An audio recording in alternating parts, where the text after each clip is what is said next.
My name is Maxime Golan and I'm an international student from the Netherlands. I came to Oakland University on an athletic scholarship to play tennis and I'm now a graduate student.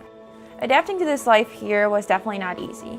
I didn't realize how vulnerable I needed to be as an international student. During my first semester of graduate school, I suffered a seizure while driving, rolled off the road and woke up in the hospital after being transported there by the ambulance. The law says I can't drive for 6 months after having a seizure. My family isn't here, my support system isn't here.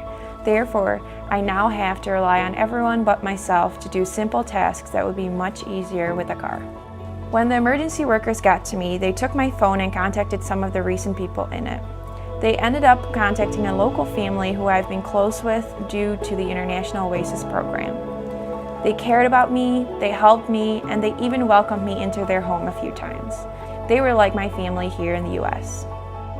There's a statistic that says 70% of international students will never set foot in an American home during their time in the US.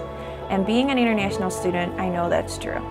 I know that I'm in the minority that has deep friendships with Americans. If I'm truly in trouble or in need, they will come. Those kinds of friendships are what I wish every international student had. My name is Pratik Bansal and I'm from India. I think the hardest thing coming to the US was going from being seen to unseen. In India, everyone looked out for me. I didn't even realize it. I had money, I always had my food prepared for me. I had a clean house, I had a bed, I had transportation, I had simple things, and I felt valuable to my parents and the people around me. Now, all of a sudden, I get here and there's no one looking out for me. I find an apartment with some classmates and it's empty. I can't drive. I don't have any money to pay for furniture or a car to get in to my place. It's like, where do I sit down? Where do I work? Where do I sleep?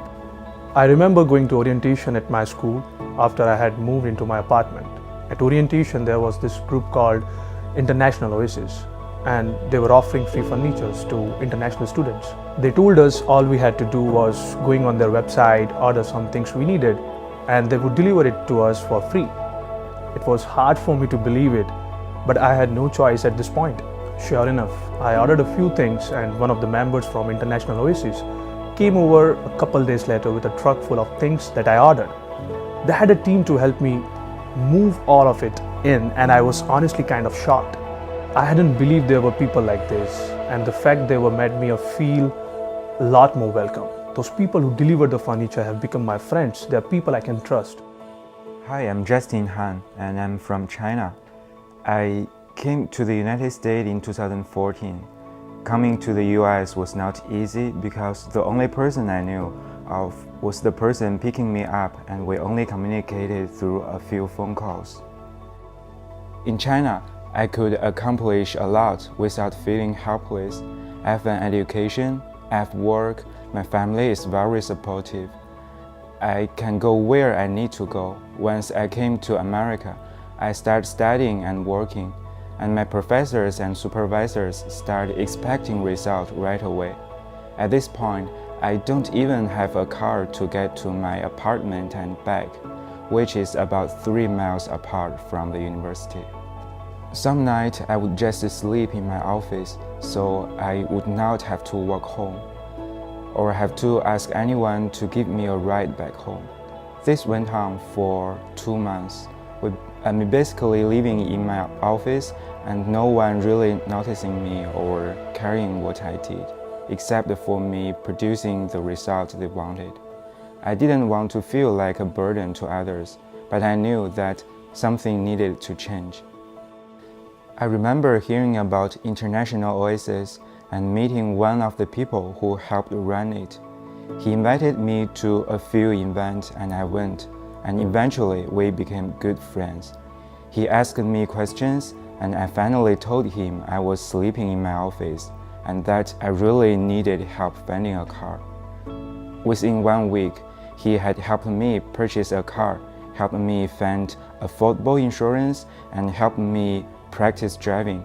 He even negotiated the price with the seller, who was trying to raise the price since I didn't speak English very well at that time.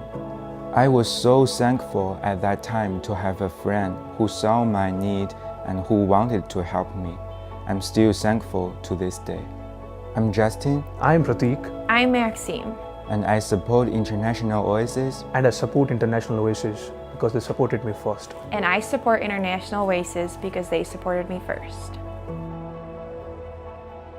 Hey, I'm Cam Underdown, founder of International Oasis.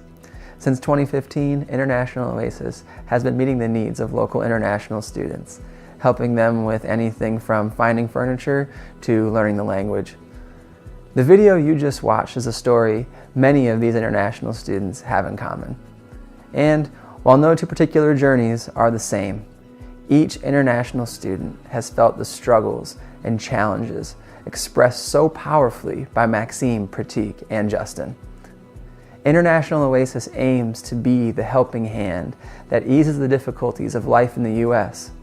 And whether students need help finding a car, insight into cultural exchange, or simply a friend to listen, it's our desire to be there when a need arises. It's our hope to continue to welcome students whenever and however we can in order to inspire and equip them to do the same when they have the opportunity to do so both here and in their home countries.